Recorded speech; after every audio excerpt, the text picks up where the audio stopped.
Jana is the second character from DrStephen's StephChars pack, and I covered the first character, Skip, in the previous review.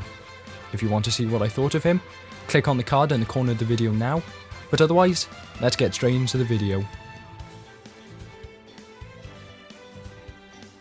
Jana is immediately radically different in how she plays in comparison to Skip, to the point where it almost feels odd that they share the same character pack. Whereas Skip was a scrappy go-getter who mostly relied on his crafting ability and fluid movement to get around, Jana feels a lot more combat focused, with their traversal being kind of strange. I don't mean that as a negative, as she is still fun to play with, and she feels like she has the capacity to easily travel faster than Skip at a relatively casual level. But it's clear that some of the abilities that are usually reserved for a traversal role with other characters has been reimagined for a combat setting. She is a lot more stop-start than Skip for various reasons.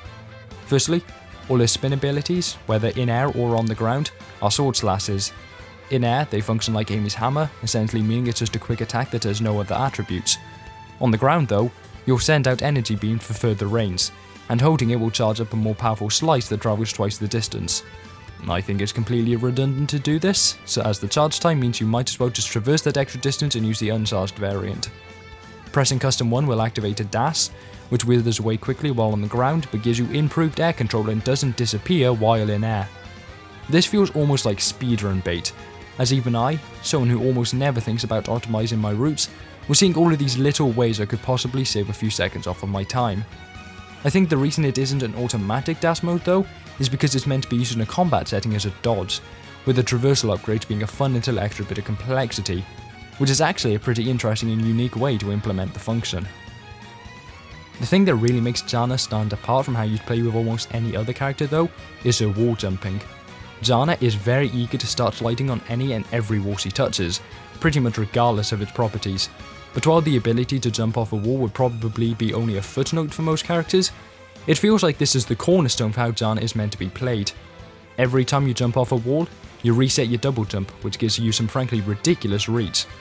Pretty much any time two walls are anywhere near to each other, regardless of how they actually face each other, Jana's double jump means you can jump between the two for incredible height, to the extent that you can probably complete most characters' paths, regardless of whether they can fly, climb or spring boost.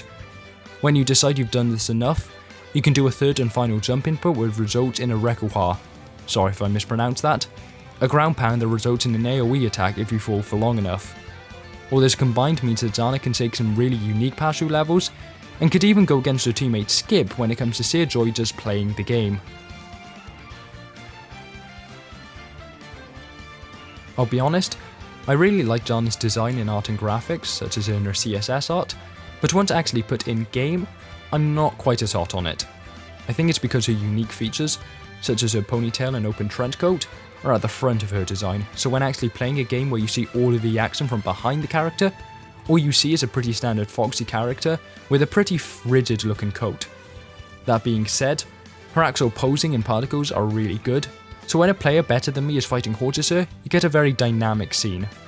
Pressing toss flag will cause her to rock out, which is entirely useless but a nice extra detail, although it begs the question of why Skip has an ending animation while Jana doesn't, considering you could just use this for one. Finally, the fact that her sword will actually cut things in two is great, I love the little touch. Overall, Jana is radically different from her partner Skip in just about every way, from moveset, to character design philosophy, to general attitude.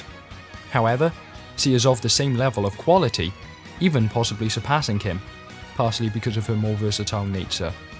With all that being said, I'll give Jana a 10 out of 10, and give the character pack as a whole a general, please play it, both characters are really good, and I'm sorry it took me so long to cover them. I assumed Skip's crafting would be a nightmare on controller. I hope you enjoyed the video, and ciao.